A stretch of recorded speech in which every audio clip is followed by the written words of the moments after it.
ካለው እኛ ክርስቲያኖችም እናንተ ሙስሊሞችም ከየትም አላመጣንም። ከመጽሐፉ ባለቤቶች አለ የወሰድነው ይሄንን ይሄን መካድ አለብን? አይደለም።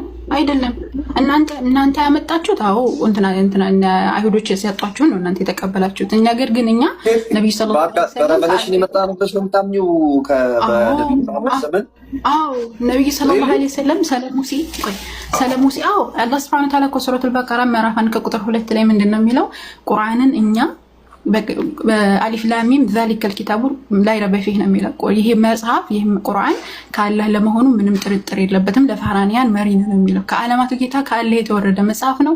ይህ መጽሐፍ ታዲያ ስለ ነቢያቶች ይገልጻል። ለምሳሌ ስለ ሙሴ፣ ስለ አብርሃም፣ ስለ ይስሐቅ፣ ስለ ዮሴፍ ስለ ሁላቸውም ትክክለኛውን ታሪክ እንደቁሱ አለይከ እንተርክልሃለን እያለ ለነብዩ ሰለላሁ ዐለይሂ ወሰለም አወረደላቸው እንጂ ከአይሁዶች መጽሐፍ ሆነ ከክርስቲያኖች መጽሐፍ የወሰደው ምንም ነገር የለም። ሲጀመር ኢየሱስ ክርስቶስን ነብይነት ተቀበላላችሁ። ኢየሱስ ክርስቶስን ከተቀበላችሁ ኢየሱስ ክርስቶስ እና አብርሃም፣ ይስሐቅ፣ ያዕቆብን እና ሙሴን ሲጠቅስ ከተጻፈው ነው እንጂ የጠቀሰው አዲስ ሬቨሌሽን እግዚአብሔር ነገረኝ ያለበት ቦታ የለም። ነብዩ መሐመድ ቢሆኑ ከተጻፈው ነው እንጂ ኮት ሊያደርጉ የሚችሉት አዲስ ሬቨሌሽን ስለ ዮሴፍ አባቱ በቤት በወንድሞቹ መሸጥ አዲስ ሬቨሌሽን ምንም የተጻፈ ኢንፎርሜሽን ሳይኖራቸው በግል ሬቨሌሽን ተቀበሉ ነው እንዴ? አዎ ያን የተከሰተውን ክስተት አላህ ነው የነገራቸው። የተከሰተውን ክስተት ማን የነገራቸው? አላህ ነው የነገራቸው እንጂ ከአይሁዶች መጽሐፍ ወይም ከክርስቲያኖች መጽሐፍ አልወሰድም እያልኩ ነው። አይ ወስደዋን የሚል ሰው ካለ ወስደዋን ካለ አንድ ሰው ማስረጃ ማምጣት አለበት። ነብዩ ሰለላሁ ዐለይሂ ወሰለም ያስተማሩት ትምህርት በአጠቃላይ ምንድነው? ከዓለማቱ ጌታ ካለው የተወረደው መጽሐፍ እንጂ ከአይሁዶችም ሆነ ከክርስቲያኖች የወሰደው ምንም ነገር የለም። አይ ማስረጃ አለኝ ካልክ እኮ ማስረጃ ማምጣት እኮ ነው። ገብቶሃል? እኛ ወረደ ለሙሴ ለኛ ከእስልምና ቀደምት የሆኑ ሰዎች ታሪክ ይሄ ነገር ተጽፏል። የዮሴፍ ታሪክ፣ የሙሳ ታሪክ፣ የኢብራሂም ታሪክ እና እንዴት ነው አዲስ ሬቨሌሽን በሆነ አጋጣሚ እንዴት ነው ሬቨሌሽን አላህ አይኖ ምንም አይሳነው ማቃለ ግን እንደዛ ነው ብለሽ ነው የምታምኚው? ሪሊ? አዎ እንደዛ ነው። ቁርአን የሚያስተምረን ይሄን ነው። ለምን ምን ችግር አለ? አስቀድሞ የተናገሩት ነቢያቶችን ያንኑ አዳፕት ማድረግ ካላህ እንደመቀበል ነው የሚቆጠረው። ምን ለምንድን ነው አዲስ ሬቨሌሽን የሚሰጣቸው? አሁን የክርስቲያኖች ችግር ምንድነው መሰለህ አጎቴ? የክርስቲያኖች ችግር ምን ችግር አለ የሚለው ነገር ነው ያጠፋችሁ። ገብቷል? እኛ ምን ችግር አለ የሚባል ነገር መለኮታዊ መጽሐፍ ላይ አንተን አንልም። ይሄ ቁርአን ከዓለማቱ ጌታ ከአላህ የተወረደ መጽሐፍ ነው። በዛ መጽሐፍ መሰረት ነው እኛ የምንጓዘው። ይህ ታሪክ ደግሞ እንዳለ የነቢያቶችን ታሪክ አላህ ምን እንደተከሰተ ለአብርሃም ላይ፣ ኢስሐቅ ላይ፣ ያዕቆብ ላይ ምን እንደተከሰተ ክስተቶቹን ነግሮናል እንጂ ዛሬ ያልታልኩም እሱ አይደለም ካልን ይመጣች ዛሬ ያልተግባባንም ከኔ ጋር እኔ አላህ ፍሬሽ ሬቨሌሽን አይሰጥም አላልኩም። እሱ አይደለም ጥያቄ። እኛም አይሁዳውያን ማን ነው ክርስቲያኖችም ሆነ ሙስሊሞች ለምሳሌ የኛን ክርስትና ልንገርሽ የሙሴን ታሪክ እንደ አዲስ ለመጻፍ አንሞክርም። የሙሴን ታሪክ ኦልሬዲ ተጽፎ የተቀመጠ ሙሳ እንግዲህ በእናንተም የአላህ መልክተኛ ነው። ኦኬ ተጽፎ የተቀመጠ ታሪክ ያንኑ ነው እንጂ አዳፕት ያደረግነው። ኢቭን ኢሳ ኢየሱስ ክርስቶስ ሌላ ታሪክ እግዚአብሔር ፍሬሽ ሬቨሌሽን ሰጠኛል አለ። የሙሴ የተጻፈውን ቃል ነው ስለ አብርሃምም ስለ ይስሐቅም ስለ ሁሉም የተናገረው። ነብዩ መሐመድ ጋር ሲደርስ ለምንድን ነው አዲስ ሬቨሌሽን የሚሆነው ነው ጥያቄ። ኖ ያ መጽሐፍ ስለተበረዘ እኮ ነው ያመጣው። አሁን እኮ ትክክለኛው ታሪክ ለምሳሌ አሁን ይሄ ታሪክ የመጣበት ምክንያት ምንድነው? የመጀመሪያው መጽሐፍ ስለተበረዘ እኮ ነው። አሁን እናንተ የያዛችሁት መጽሐፍ ተበርዟን። ተውራትም ሆነ እንጂል ዘሚል ጥቅስ አምጪልኝ። ከቁርአን ተበረዘ የሚል ጥቅስ አምጪልኝ። አሁን መጀመሪያ ጥቅስ አምጪልኝ። ተበረዘ የሚል ጥቅስ አምጪልኝ። ከቁርአን ውስጥ ተበረዘ የሚል አንድ ብቻ ሳይሆን በጣም ብዙ ነው የሚሰጥህ። ግን አሁን አንተ መጀመሪያ ቆይ ዳኒ ይሄን የከፈትኩት በጊዜ እናውራሽ። በጊዜ ማስረጃ እኔ ምን አወራ የምናምስ ደቂቃ ቃል በቃል ነው የምናወራው። ቃል በቃል እናወራ። አንተ አሁን ለተናገርከው ንግግር ማስረጃ አለቃቱኝ እዚህ ጋር ማሳያችሁ ጎስቁ ቆይ እንዳታስወርደኝ አጎቴ። አሁን መሀከል ላይ ታስወርደኛለህ። እንዳታስወርደኝ አይደለም። የሆነ ማንም አያስወርድሽም። ሁለተኛ ከአንተ ቤት አልመጣም። ወላሂ ማንም አያስወርድሽም። አሁን ካስወረድከኝ ምንም ሀሳብ ያሳጨርስ ካስወረድከኝ ማንም አያስወርድሽም። ሁሌ አይደል እንደምታስወርደኝ? ተው እንጂ አጎቴ። እሺ አሁን ቀጥል። ማስረጃ አምጣ። እሺ ማስረጃ አምጣ ለተናገርከው ንግግር። እሺ ኢየሱስ ክርስቶስ ከጭቃ ወፍ እንደፈጠረ ቁርአን ውስጥ አለ አይደለም ሲስተር? የለም። ወፍ እንደፈጠረ ቁርአን ውስጥ የለም። ከጭቃ ወፍ እንደፈጠረ የለም ቁርአን ላይ። አንተ ማስረጃ። እሺ ይሄ ጎስፕል ኦፍ ቶማስ ላይ ያለው ቁርአን ውስጥ አለ። የቁርአኑን አወጣልሻለሁ፣ ደወሪ፣ ችግር የለውም። ማለት ስራውን እያበዛች ነው ያለችው። ጎስፕል ኦፍ ቶማስ ማለት በሁለተኛው ክፍለ ዘመን ከክሌይ ኢየሱስ ክርስቶስ ከክሌይ ሰው ፈጠረ ማነው ወፎችን ፈጠረ የሚል የለም እያልሽ ያለሽው? አው ቁርአን ላይ ኢየሱስ ወፍ ፈጠረ የሚል የለም። ወረብል ካዕባ የለም። አንድ ማስረጃ ታመጣላችሁ። አሁን መጀመሪያ አንተ የተናገርከው ንግግር ቁርአን ወስዷል ላልከው ማስረጃ አምጣ እያልኩህ ነው። አሁን ይሄ መጽሐፍ ይሄው የወሰደበትን ያመጣውልሽ ነው። የሚመሳሰል መጽሐፍ የሚመሳሰል ነገር አምጥተህ ይልክ። ለምሳሌ የቡዲዝሞች መጽሐፍ ለምሳሌ ከባይብል በፊት ነው ያለው። የሆነ ሐሳብ አመጣህና የቡዲዝሞች መጽሐፍና ባይብል ስለሚመሳሰል ባይብል ከቡዲዝም ነው የወሰደው ብለህ እንደመናገር ነው። ገብቶሃል? ይሄ ማስረጃ አይሆንም። ቁርአን ከባይብል ወይም ደግሞ አንተ ካመጣው መጽሐፍ እንደወሰደ ማስረጃ ማምጣት አለብህ። ዝም ብሎ ማውራት እኮ ቀላል ነው። ማስረጃ አምጣ፣ እየጠበቅኩ ነው። ፕሊስ እባክህ። ሲቀጥል ቁርአን ላይ ነብዩላህ ኢሳ አለይሂ ሰላም ወፍ ፈጥሯል ብለህ ማስረጃ አምጣ። ቁርአን እንደዚህ ይላል ስለ ቀኖና። እኛ ጋር ያለውን መጽሐፍ እንዲቀበሉ ያዝና በአላህ አመለካከት 66ም 81ም 73ም ልዩነት ሳይፈጥር ሁሉንም ተቀብያለሁ ይላል። እሺ ምክንያቱም የቀኖና ኢሹ እስልምና በመጣ ጊዜ ሴት ላይ ያደረገ ስለሆነ ማለት ነው። ምናልባት 81ዱን እንተውና 73 ይሁን 66 ቁርአን ይቀበለዋል። ቁርአን የኛ መጽሐፍ ተቀበሉ ይላል። መጽሐፍ ቅዱስ ኮረፕትድ ነው አይልም። ኦኬ እንዳለ ተቀበሉ ይላል። ገብቷል? ተቀበሉ ይላል። የሙሴ መጽሐፍቶች፣ የነቢያት መጽሐፍና ኤንጅልስን ተቀበሉ ይላል። መዝሙርን ተቀበሉ፣ ልክ እንደ ቁርአን እንደ መጽሐፍ ቅዱስ ነው ወይም እንደ ቁርአን ተቀበሉ ይላል። ዘቡር ነው የሚባለው። ዘቡር፣ ተውራትና ኤንጅልስ እንዳለ ተቀበሉ ይላል እና አቤት ተቀበሉ ይላል። ሁሉንም ተቀበሉ፣ ያውም ዊዛውት ዲስቲንክሽን የሚል ቃል አለው። ዊዝአውት ዲስቲንክሽን ላሳይ ይችላለሁ፣ ችግር የለብኝም። ዊዝአውት ዲስቲንክሽን ነው፣ የአላህ ቃል ናቸው፣ ማንም ኮረፕት ሊያደርገው አይችልም ይላል። ወደ 30 ጥቅሶች አሉ መጽሐፍ ቅዱስ እንዳልተበረዘ የሚያሳዩ ጥቅሶች ከቁርአን ውስጥ 30 ጥቅሶች አሉኝ። እንዳለ ተቀበሉ የሚል ከሆነ ዘቡርን፣ እንጅልን ተቀበሉ የሚል ከሆነ ተውራትን ተቀበሉ የሚል ከሆነ ተውራትን ተቀበሉ ማለት እንግዲህ ዘፍጥረት ማለት ይሄ ቶራ ብለን የምንጠራው ነው። እንደዚያ ከሆነ ታዲያ ኢብራሂም አባታችን ኢብራሂም እስማኤልን የሰዋው ለምን ይላሉ ታዲያ? ይስሐቅን እንደሰዋ አይሁዶቹ ባለቤቶቹ እየነገሩን ነው ይስሐቅን እንደሆነ። እነሱ ለምዶ ታዲያ ዛ ላይ ቀየሩ። እስላማዊ አጣብቂኝ ሰምተህ ታውቃለህ? ስለ ኢስላሚክ ዳይሌማ ነው አላውቅም። ኢስላሚክ ዳይሌማ ማለት ቁርአኑ መጽሐፍ ቅዱስን ተቀበሉ ይልና መጽሐፍ ቅዱስ ደግሞ ኢየሱስ ክርስቶስ አምላክ ነው ይላል። ቁርአኑ መጽሐፍ ቅዱስን ተቀበሉ ይልና መጽሐፍ ቅዱስ ደግሞ ኢየሱስ ተሰቅሏል ይላል። ቁርአኑ ጋር ሲመጣ እናንተ ጨምራችሁት ነው ይሉናል እኮ ችግሩ እኮ ኦኬ ጨምራችኋል ሲባል ደግሞ ምን ችግር አለ መሰለ?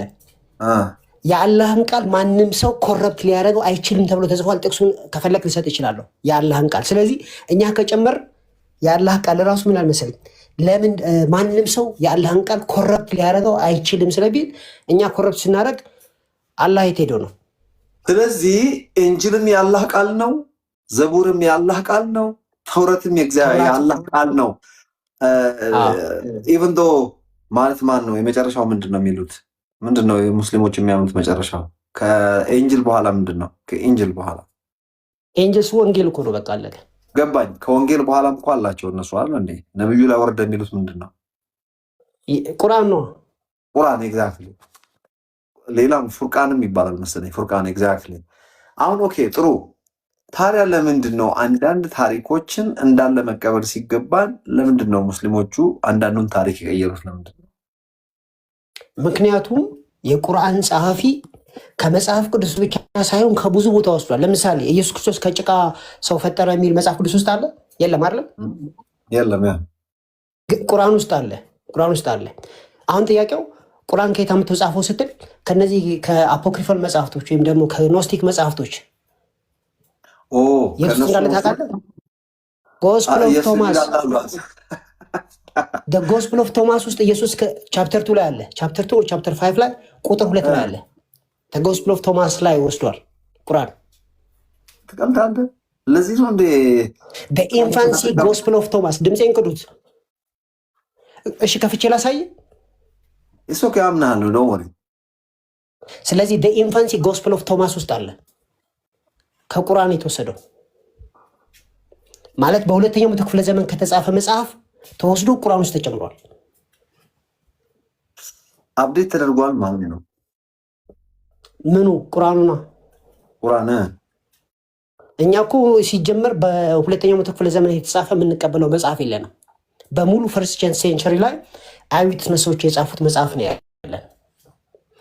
እነሱ ግን ከጎስፕል ኦፍ ቶማስ ወስደው ጨምረዋል።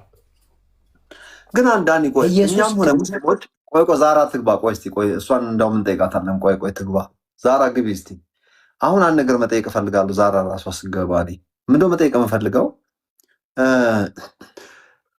ከአይሁዳውያን አልወሰርንም ነው ወይ የሚባለው? በብሉይ እኛ ክርስቲያኖች ወስደናል። የብሉይ ኪዳንን ከአይሁዶች ነው የወሰዱት። ባለቤቶቹ እነሱ ናቸው፣ እኛ ክርስቲያኖች አይደለም። እኛ ክርስቲያኖች በእነሱ ላይ በእነሱ ተስፋ ቃል ላይ ፉልፊልመንት ነን እኛ ስለነው ምናምን። ሙስሊም ምንድነው የሚያምነው በዚህ አቅጣጫ? ከወሰደ ለምንድነው አንዳንዱን ክፍል ሪዲፋይን ማድረግ ያስፈልገው? እንደኛው ለምንድነው እንዳለ አዳፕት ያላደረጉት? ዛራ ቀጥይ እስቲ። መጽሐፍ ቅዱስ አሁን ዳንኤል ከመጽሐፍ ቅዱስ ቁርአን ኮርጃን እያለ ነበርና መጽሐፍ ቅዱስ የሚባል መጽሐፍ ቁርአን እንደሚያውቅ እስኪ አንድ ማስረጃ አምጣ።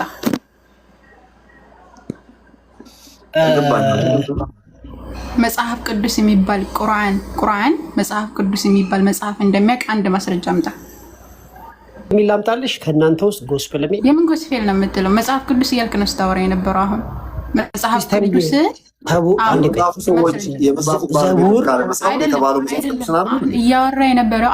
እያወራ የነበረው ምንድን ነው? መጽሐፍ ቅዱስ ከሚባለው መጽሐፍ ቁርአን ኮርጃን እያለ ነው ያወራ ያለው። እና መጽሐፍ ቅዱስ ከሚባል መጽሐፍ ሲጀመር እንደጠቀሰ ቁርአን አንተ ማስረጃ አንድ ነው የምልህ። አንድ ማስረጃ አንዴ ስሚኝ። አሁን ጥያቄ አቅርበሻል አይደለም? እኔ እያልኩ ያለሁት መጽሐፍ ቅዱስ ብዬ ላውራ እንጂ ዘቡር፣ ተውራት፣ ኤንጀልስ፣ የነቢያት መጽሐፍ እያልኩኝ ሳብራራም ሰምተሻል አይደለም? እሱ ነው መጽሐፍ ቅዱስ ብዬ። ስለዚህ መጽሐፍ ቅዱስ ያልከው ዋሽተህ ነው ማለት ነው አይደል? ነው እነዚህን አራቱን ጠቅልዬ ሳወራ መጽሐፍ ቅዱስ ነው የምለው። መጽሐፍ ቅዱስ ያልከው ዋሽተህ ነው። መጽሐፍ ቅዱስ የሚባለው 27 የአዲስ ኪዳን መጽሐፍ እና 39 የብሉይ ኪዳን መጽሐፍ እንጂ ተውራትና ኢንጅል ዘቡር ብቻ አይደለም። እኛ እያወራን ያለ ነው አሁን አንተ ስታወራና ስትዋሽ የነበረው ምንድነው? ከመጽሐፍ ቅዱስ ኮርጃን እያልክ ነበረ። መጽሐፍ ቅዱስ የሚባል መጽሐፍ ሲጀመር ቁርአን አያውቅም። ያውቃል ካልክ አንድ ማስረጃ ስጠኝ። 452 ሰዎች እየተከታተሉ ነው። አይ የለኝም ካልክ ዋሽቻለሁ በልና ከዛ ተውራትና ኢንጂል ዘቡር የሚለው ምንድነው የሚለውን ነገር እናያለን። እሺ የሚገርምሽ ነገር አውርቼልሽ ሰምተሽ እንዳልሰማ ነው እየጠየቅሻለሽ። እኔ ዘቡር ስለዚህ አሁን መጀመሪያ የተናገርከው ዋሽታ ማለት አታቋርጭ ነው።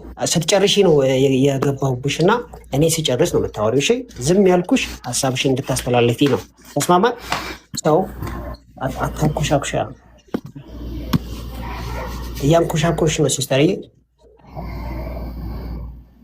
አንተ ጋር የሚንኮሻኮሸው አይደለም አይደለም። ተራ በተራ ካላወራን ወይ ዛራ አሁን ሚውት አድርጊ። ትንሽ ይኮሻኮሻ መሰለኝ። ሚውት አድርጊና ኦኬ።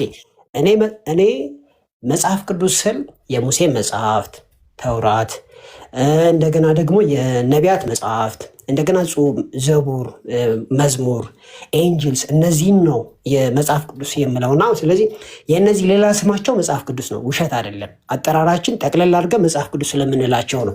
የሚቀጥለው ደግሞ አሁን የጠቀስኩት ኤንጅልስንም፣ ዘቡርንም፣ የነቢያት መጽሐፍትንም እነዚህን አንብቧቸው፣ ተከተሏቸው።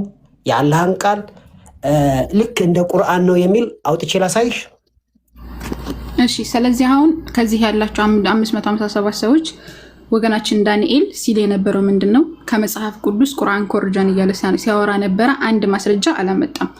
አሁን ምንድነው ሐሳቡን ቀየረና ምንድነው ያለው? እያወራህ ያለሁትኝ ስለ ተውራትና ስለ ኢንጂል ስለ ዘቡር ነው ብሏል። ስለ ተውራትና ስለ ኢንጂል ስለ ዘቡር ማለትም ስለ ተውራትና ስለ ኢንጂል ስለ ዘቡር ቁርአን ያወራል። ነገር ግን አንተ ስለያዝከው መጽሐፍ አያወራም። አንተ የማቴዎስ ወንጌል፣ የማርቆስ ወንጌል፣ የማቴዎስ ወንጌል ብለህ ነው እንጂ የምታምነው የሙሴ መጽሐፍ ወይም ደግሞ የሙሴ መጽሐፍ ሆነ የኢየሱስ ክርስቶስ መጽሐፍ አንተ አታውቀውም። ግልጽ ነው። አይ ያውቀዋል ካልክ ቁርአን ያን መጽሐፍ ያውቀዋል ካልክ ማስረጃ አምጣ። በነገራችን ላይ ከሁለታችሁ ማልግባና ዛሬ አንድ ማወቅ ያለብሽ ነገር ለምሳሌ ስለ ዮሴፍ እኔ አሁን ኢቢኤስ ቴሌቪዥን ላይ አስተምራለሁ። ከኛ ጋር የሚያስተምሩ ኡስታዞች እኔ ካስተማርኩ በኋላ ይመጣሉ። አንድ ቀን ምን ሰማው? ዮሴፍ እንዴት በወንድሞቹ ተሽጦ ወደ ግብፅ እንደገባ ታሪክ ባይብል ላይ ያለው ማለት ነው፣ ዘፍጥረት ላይ ያለው ታሪክ ከቁርአን ሲያስተምር ሰማው ኡስታዙ። ይሄ ታሪክ የኔ የመጣው ከመጽሐፍ ቅዱስ ላይ አይደል የተገኘው? ከብሉይ ኪዳን መጽሐፍ ቅዱስ የዓለማት ጌታ አላህ ነው። የዓለማት ጌታ አላህ ነው የተናገረው ይሄንን ነገር ያለው ቶሎ በል ኃይልሻ እንዴት አመሸ? እንዴት አመሻችሁ? በነገራችን ላይ ስለ ካኖናይዜሽን ያነሳው በጣም ወድጀዋለሁ እና አይ ቲንክ ኮሚኒኬሽናችን በተነሳው ላይ ብናደርግ የሚሻል ይመስለኛል። ያው እንደሚታወቀው መጽሐፍ ቅዱስ በጣም ሰፊ ነው እና አንተ ባነሳው ላይ እየተወያየን ብንቀጥል ጥሩ ይመስለኛል። በዛ ልቀጥል አይልሻ? ቀጥል። ብዙ ደክሞኛል። እንቅልፍ አይዞን።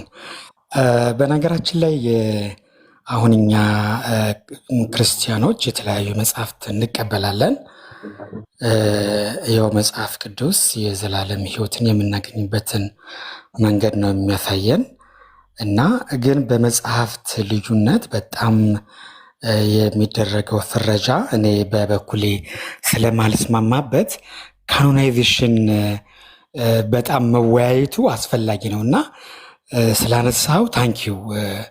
ምክንያቱም ሰዎች ወይም አማኞች 66 መጽሐፍ ስላላቸው 73 ስለሆነ እና 81 ስለሆነ በቃ እነከሌ ይሄን ስለያዙ ጨለምተኛ ናቸው ብሎ ከመፈራረጅ ይልቅ የካኖናይዜሽኑ እንደዚህ ነው፣ ሀሳቡ እንደዚህ ነው ተብሎ ሞር ከእግዚአብሔር ሀሳብ ላይ ብቻ ማተኮሩ ለመዳን ምክንያት አስፈላጊ ነው ብዬ አምናለሁ እና ያቀረብከው ነገር ተመችቶኛል፣ ወድጀዋለሁ።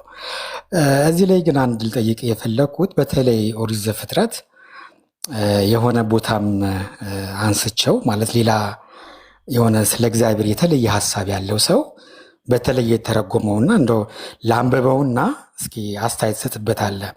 ኦሪት ዘፍጥረት ምዕራፍ 3 ቁጥር 22 ላይ እግዚአብሔር አምላክም አለ፣ እነሆ አዳም መልካምንና ክፉን ለማወቅ ከእኛ እንደ አንዱ ሆነ። አሁንም እጁን እንዳይዘረጋ ደግሞም ከሕይወት ዛፍ ወስዶ እንዳይበላ ለዘላለምም ሕያው ሆኖ እንዳይኖር፣ ስለዚህ እግዚአብሔር አምላክ ከኤደን ገነት አስወጣው፣ የተገኘባትን መሬት ያርስ ዘንድ አዳምንም አስወጣው። ወደ ሕይወት ዛፍ የሚወስደውንም መንገድ ለመጠበቅ ኪሩቤልንና የምትገለባብጥ የነበልባል ሰይፍን በኤደን ገነት ምስራቅ አስቀመጠ እና ይህን ሀሳብ ይዞ እግዚአብሔር ለሰዎች ምቀኛ እንደሆነ ምናምን አድርጎ አስቀመጠው እና እንዴት ነው የምትተረጉመው? በወቅቱ የተናገርኩት ነገር አለኝ። እኔ አሁን እንደገባኝ ምንድን ነው እግዚአብሔር አዳምን ከዛ ያስወጣው ምናልባት ያችን ዛፍ ቢበላ ኦልሞስት ሰይጣን ሆኖ ሊኖር ይችላል። ምናልባት የመዳን እድሉም አይኖረውም እና ሞት በራሱ ለሰው ልጆች እንዲታደሱና አዲስ ሕይወት እንዲያገኙ መንገድ የከፈተበት በር ነው ብዬ ነው የተረዳሁት። እስኪ የበለጠ አብራራው አንተ። አሁን ያኛው ሰው ምንድነው የሚለው? እንዲሁም ሰይጣን የእግዚአብሔር አንድ አባል አድርጎ ነው ያስቀመጠውና ከለፍ ከታች ያለውም ነገር ያንን ስለማይገልጽ እስኪ የተወሰነ ነገር ብታብራራልኝ ደስ ይለኛል። ታንኪዩ ኃይልሻ። አንተ ስቱፒዶችን ለምንድን ነው የምታነበው? የስቱፒዶችን መጽሐፍ ለምን ነው የምታነበው? እያነበብኩ አይደለም። እንደዚህ አጋጣሚ የሆነ ጓደኛዬ ቤት ገብቼ ለእሱ አስተያየት እንደሰጠው አስገባው። ከልጁ ጋር ይተዋወቃሉ መሰለኝ እና እኔ በሱ አይነት ትርጓሜ አንብቤም ሰምቼ። አንተ ማንም ጋር ቤት ዝም ብሎ ያስቀመጠውን ነገር ታነባለህ እንደ አንተ ሞኝ ነህ።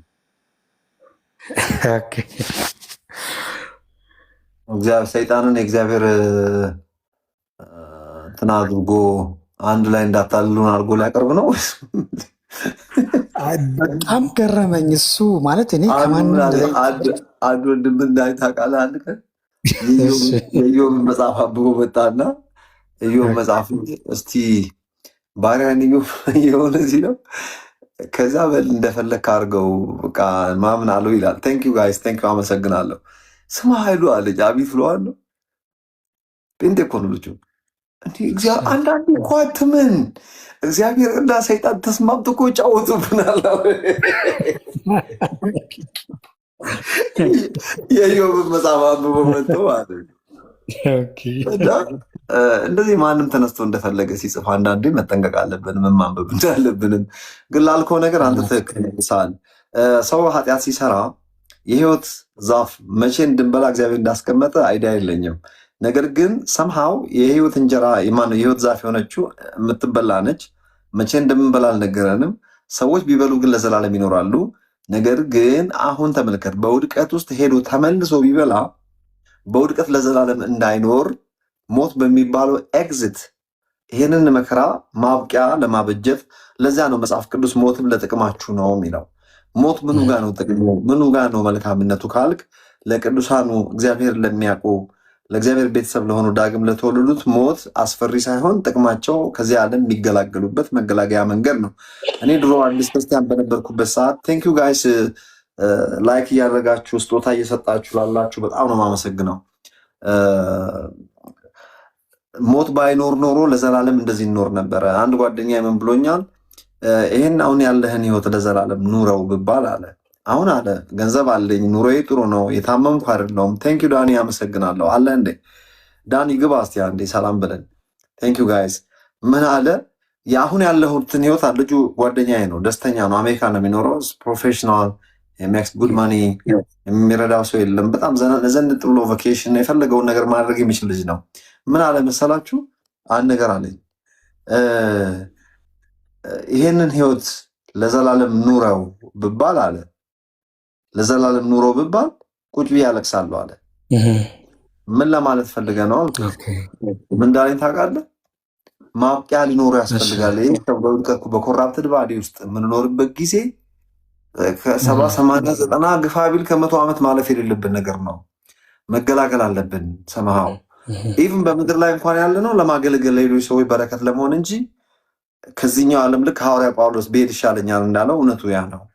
ስለዚህ በዛ ጋር የምትገለባበት ኪሩቢያ የማስቀመጡ ዓላማ ሞት የሚባለው ፕሪቪሌጃችን በዚህ በሞት ኤግዚት ካላደረግን በስተቀር ለዘላለም ምን ሆነን እንደምንኖር አስብ።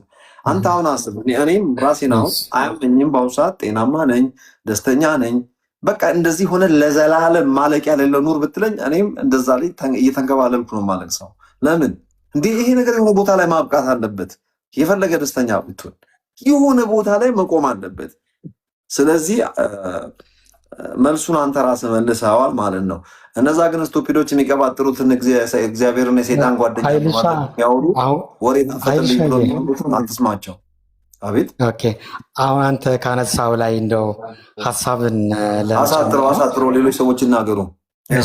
እሺ አይ አሁን ማለት ሰዎች የሆነ ነገር ማለት ዘላለማዊነት እንፈልጋለሁ ደግሞ በስጋ መኖርም እኮ ያስጠላል። እውነት ነው። እና የሆነ የውስጥ ማንነታችን ዘላለምናት ይፈልጋል፣ ግን በዚህኛው ቦዲ አይደለም እና የማብቃት ፍላጎትም አለን እና አንተ ከጓደኛዬ ብለህ ያነሳው ነገር ትክክል ነው። ሁላችንም ያለ ስሜት ነው። በነገራችን ላይ ሞት ለጥቅማችሁ ነው፣ ሞት ቢሆን የእናንተው ነው የሚለው የመጽሐፍ ቅዱስ ክፍሎች ለቅዱሳኑ ሞት እረፍት፣ ወደዛኛው እረፍት የምንገላገልበት መገላገያ ነው። ለዛ ነው ሞት አማኝ ዳግም የተወለደን ሰው ሞት የማያስፈራው። ሞትን አልፈራም የሚል ብዙ የሚዋሹ ሰዎች አሉ። ውሸታቸውን ነው። ሞት መጣ ቢባል አንዱን ግባ አሉ። ስማ ውሸት ነው። 9 ሞት መጣ ነው ያለው። 9 ሞት መጣ ቢባል አንዱን ግባ አሉ። ይሄ ሙከራ ነው። ሞትን የማይፈራ የለም። ብዙ ጊዜ የለም እንደዚህ ነው ሌላ ሃይማኖት ውስጥ ያለሁት ምናምን ብሎ ሲቀባጥሩ የነበሩ ሰዎች ሲሞቱ ቴረብል የሆነ ሆረብል የሞት ፍርሃት ላያቸው ላይ አንዣቦ እጅግ ተጨንቀው የሞትና የሲኦል ፍርሃት ጫፍ ላይ በተለይ ጫፍ ላይ ልክ ኤግዚት ላይ ያደረጉ ሲሉ የሚሰማቸው ፍርሃት ኢንተርቪው ያደረጓቸው አሉ። በነገራችን ላይ ቆይ እችን ነገር ልናገርና ለዳኒ የሚቀጥለው ሰው ልስጥ። ምን አለ የሳን ፍራንሲስኮ ድልድይ የሚያቅሰው አለ። በጣም ቤይ ኤሪያ ወደዛ ሄዶ የሚያቅሰው ካለ እኔ እንኳን ሄጄ አላውቅም፣ ግን በእንትን አይቼዋለሁ በቪዲዮ በምናምን። እዛ በጣም ትልቅ ነው እና ብዙ በሺዎች የሚቆጠሩ ሰዎች ይገርማቸዋል በየአመቱ እንደው እስካሁን ድረስ ከዛ ላይ ራሳቸውን ወርውሯል። ይሄ ዲፕረስ ዶኛለሁ ምናምን የሚሉ ሰዎች ማለት ነው። እንግዲህ የድልድዩ ትልቅነት ጉግል አድርጋችሁ ይኸው ምን ያህል ከፍታው ስንት እንደሆነ። ከዛ ላይ ወድቆ መትረፍ አይቻልም። በጣም ግን የተረፉ ሰዎች አሉ። ይገርመኛል። የተረፉ ሰዎች ኢንተርቪው ሲደረጉ ውሃ ላይ ነው የሚወድቁት። የምን ውሃ ላይ ነው ወይስ ግራውንዱ? ግራውንድ ነው መሰለኝ። እኔ ሄጄ አላውቅም። እኔ ዋሽንግተን አካባቢ ነው የምኖረው። ካሊፎርኒያ ሄጃለሁ፣ ግን ሳን ፍራንሲስኮ የሚባል ረግጬ አላውቅም። ካሊፎርኒያ ሰንዲያጎን እና ሎስ አንጀለስን ብቻ ነው የማውቀው። ሄጄ አላውቅም እዛ። እና ልል የፈለግኩት ከዛ ለራሳቸውን የወረወሩ ሰዎች ሁሉም የተረፉ አሉ በተአምር። እንግዲህ መላእክት መጥተው ክንፋቸው ዘርግተው ካላተረፏቸው በስተቀር ሰው ከዛ ላይ ወድቆ ይተርፋል ብለህ የምታምነው አይደለም። ርቀቱ ጉግል ማርገ እንደው እግረ መንገድ ዳኒ ጉግል ማርግ እስቲ ወይ ሰርች አርግ ርቀቱ ምን ያህል ነው የሚለው ሳን ፍራንሲስኮ ብሪጅ የቤይ ኤሪያ ማለት ነው። በዛው ጉግል አርግ እስቲ። እኔ ጉግል አርጌው አላውቅም፣ ግን ትልቅነቱን አንዴ በእንትን አይቻለሁ በቪዲዮ ማለት። እንደውም ሰዎች ለአድቬንቸር እዛ ላይ ይነዳሉ። እኔም ራሴ አም ገነ ቢ ድራይቪንግ ዋን ዴይ እና ምንድን ነው ላችሁ የፈለግኩት ኢንተርቪው ሲደረጉ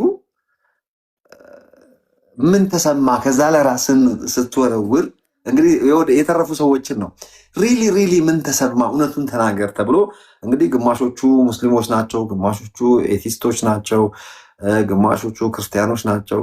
የተለያየ እምነት ውስጥ ያሉ ሰዎች ናቸው። አንዳንዶቹ ደግሞ ምን ሃይማኖት የሌላቸው ናቸው። እና ሁሉም አንድ አይነት ነገር የተናገሩት ምን ተሰማ ሞመንት ላትመለስ ከዛ ላይ ዥው ስትል መሬት እስክትደርስ ድረስ ከድልድዩ ትልቅነትና ርዝመት የተነሳ ጊዜ ስላለ ምን ተሰማ ተብሎ ሲጠየቁ አንድ አይነት ቋንቋ የተናገሩት ምን እንዳሉ ታውቃላችሁ? ይሄ ነው የማይባል ፍርሃት፣ ይሄ ነው የማይባል ጭንቀት፣ ይሄ ነው የማይባል ጸጸት፣ ይሄ ነው የማይባል አእምሮ የሚያልፍ ፊር ቶርሜንት፣ የሞት ፍርሃት። ለምሳሌ በተለያየ ሃይማኖት ክልል ውስጥ እንሆንና አንዳንድ ጊዜ እኔ አንዳንዴ አፍራለሁ። ጌታ ምስክር፣ እኔ ሃይማኖት አልወድም ሲጀመር። እኔ የኢየሱስ ክርስቶስ ነገር ሆኖብኝ ነው እንጂ ክርስቲያን አማኝም የሆንኩት እኔ ዝም ብሎ ሃይማኖት ሰው ሁሉ ሃይማኖት ላይ ስቲክ በሚያደርገው ነገር እኔ ኤቲስት ነበረ መሆን እውነቱን ልንገራችሁ። ነገር ግን ኢየሱስ ክርስቶስን ኢግኖር ማድረግ አልችልም። በቃ አልችልም። በጭንቅላቴ ቆሜ ለምን አልከተለውም? ሪል ነገር ገብቶኛል፣ ህይወት ገብቶኛል፣ ከሱ ህይወትን አይቻለሁ። እና ሰው ልላችሁ የፈለግኩት ምን ተሰማችሁ ሲባል በቃ ቋንቋ የማይገልጠው ያ ፍርሃት ምንዶ ታውቃላችሁ? ዳስ ዋት ዊ ኮል ሄል፣ ሲኦል ብለን የምንጠራው እሱ ነው። የሲኦል ደጅ ነው። ያ ኦልሬዲ ከራሳቸውን ከወረወሩበት ሰዓት ጀምሮ ያለው ዳስ ዋት ዊ ኮል ሄል። ሄል ኢዝ ኦል አባውት ሄል ሲባል የግድ የሆነ የተቆፈረ ጉድጓድ ውስጥ ገብቶ መቃብር ማለት ነው በሚል ማሚድ ሊደመድሙ ይፈልጋሉ ሰዎች። ሄድስ የሚለው ከዛ ያለፈ ነው። It's just like deep darkness where there is no life, where there is no hope, eternal loneliness, eternal hopelessness, eternal fear, darkness. Can you imagine ምን ማለት እንደሆነ? የሚገባው ይገባዋል ያሉ ሰዎች ሁሉ ቋንቋ የማይገልጠው ፍርሃት፣ ቋንቋ የማይገልጠው ጸጸት፣ ቋንቋ የማይገልጠው ጭንቀት፣ ቋንቋ የማይገልጠው ቢትሪያል፣ ቋንቋ የማይገልጠው በሰው ቋንቋ ሊገለጥ የማይችል ፍርሃትና በአጠቃላይ መግለጥ አንችልም። በዛ ቅጽበት መሬት እስክንደርስ ህይወታችን እስኪተርፍ ድረስ የተሰማንን ስሜት ብለዋል። ልላችሁ የፈለግኩት I don't know how I got here። ለሁሉም እስቲ የሚቀጥለው ወንድማችን አቡበከር ነው መሰለኝ አይደለ የገባው። ክርስቲያኖችን ነበር የጠራሁት ዛሬ ለመሰላት ክርስቲያኖችን የጠራሁት ባይብል እንዴት ከነናይዝ እንደተደረገ ይህንን እያወራን ስለሆነ ለእናንተ ለሙስሊሞቹ it doesn't make sense ብዙ we love you guys ሌላ ጥያቄ ካለ አቡበከር መጠየቅ ትችላለህ ካልሆነ ቀጥታ ወደ ዳኒ መሄድ ፈልጋለሁ ኦዲየንስ ማን ነው ሌሎቻችሁ እና ሰው እንዳታስገቡ ሰላም እሺ አይ ጥሩ ፖይንት ነው አንድ ሁለት ደቂቃ ብቻ የሆነ ሐሳብ ባነሳ ቀደም የተነሳ ሐሳብ ስለነበር ስለ ኢተርናል ጄኔሬሽን እሺ አመሰግናለሁ እሺ መጀመሪያም እድል ስለተሰጠኝ አመሰግናለሁ አልহামዱሊላህ ያው መሰዳደብ ምንም የሌለበት ሰላማዊ ቤት ስለሆነም ነው እዚህ መጥቻ ሐሳብ መስጠት የፈለኩት ኢንሻአላህ ቀደም አይሉሻ ሲናገር የነበረው ነገር አለ ኢተርናል እሺ አንተ ማፍጠራችንን ከበላህ በኋላ አልተቻልክም እኮ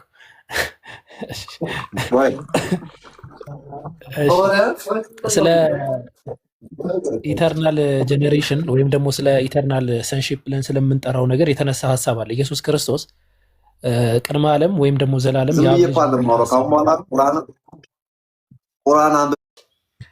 የተወሰነች ሐሳብ ብቻ እዚህ ጋር አንስቼ እሱም ደክሞኛል እያለ ስለሆነ ፕሮግራሙንም ላለመጥበጥ እዚህ ጋር አቆማለሁ እና ይሄ ፓራዶክስ ብሎ የሚያነሱት ነገር ነው